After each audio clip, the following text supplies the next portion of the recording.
The government has suspended 30 of the UK's 350 arms export licences to Israel. It's a decision that the Chief Rabbi says beggars belief and will encourage our shared enemies. Can the Prime Minister therefore explain how his decision will help to secure the release of the 101 hostages still being held by Hamas? Prime Minister. Well, Mr. Speaker, can I start by saying I think the whole House will be shocked by the horrific killing of 6 hostages in the last few days. And I know I speak for the whole House when I say that. The remaining hostages must be released, and we need a ceasefire to ensure that that can happen, that aid desperately needed can get into the region, and we can begin the path to a two-state solution. Now, he asks how we arrived at this decision. He knows very well, because the legal framework is clear. The latest guidance was issued in 2021 under his government. And that means that licences have to be kept under review, as they were by his government. And I think he probably knows the advice that was given to his government. He understands the framework. We've carried out the review in the same way and come to a clear legal conclusion. And shared that conclusion, the assessment, with Parliament.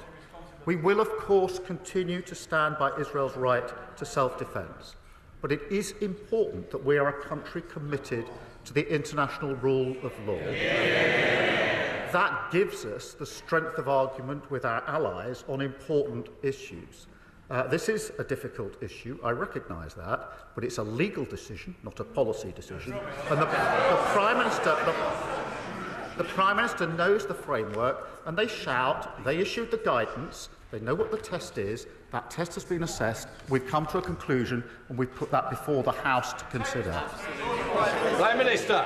Well, Mr. Speaker, I appreciate the Prime Minister's answer, but he'll know that decisions like this also have important and broader geopolitical implications. And he mentioned allies. It's essential that we maintain transatlantic unity in the face of terrorist threats and avoid any perception of splits between our two nations. So can he therefore update the House or tell the House what engagement he had with the United States prior to taking this significant decision? Prime Minister. I acknowledge the importance of working with our allies on all issues, as we have been doing, as I was able to make very clear at the NATO summit that I attended in the early summer. And of course, as he would expect, as the House would expect, we have talked this through with our allies. They understand. They have a different legal system. That is the point they made. It chunters from the. This is a serious issue. It requires serious consideration. And the Prime Minister knows the legal framework. He knows the legal framework very well. He also knows that applying that framework, the facts of that framework, and arriving at a decision does not permit me to simply then say I'm not going to implement the legal decision and conclusion that's been reached. I don't think he's really inviting me to do that. Rishi Sunak. Mr. Speaker, not only do these decisions have geopolitical consequences, but they also have emotional ones too. And the Prime Minister took this action on the very same day as the funerals of Israeli hostages murdered by Hamas. It's something that the Board of Deputies described as a terrible, terrible message to be sending. And I hope the Prime Minister understands the hurt that has been caused, and can he take this opportunity to reassure Israel and the Jewish community that the United Kingdom and this House stands behind Israel and its right to self-defence. Prime Minister. Let me be very clear about that. I've said it before, I'll say it again. We absolutely recognise and support Israel's right to self-defence and have taken action in support of that right of self-defence. And I've made that repeatedly clear in all of my engagements with Israel across the region and with all of our allies. I absolutely stand by that.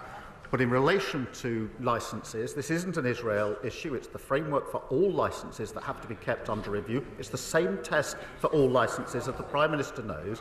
And having applied the law to the facts and come to a legal conclusion, I don't think the Prime Minister is really inviting me to put that to one side. We have to, the Leader of the Opposition. This is a serious issue. We either comply with international law or we don't. And we only have strength in our arguments because we comply with international law. I appreciate the party opposite didn't think that international law mattered, and that's why we got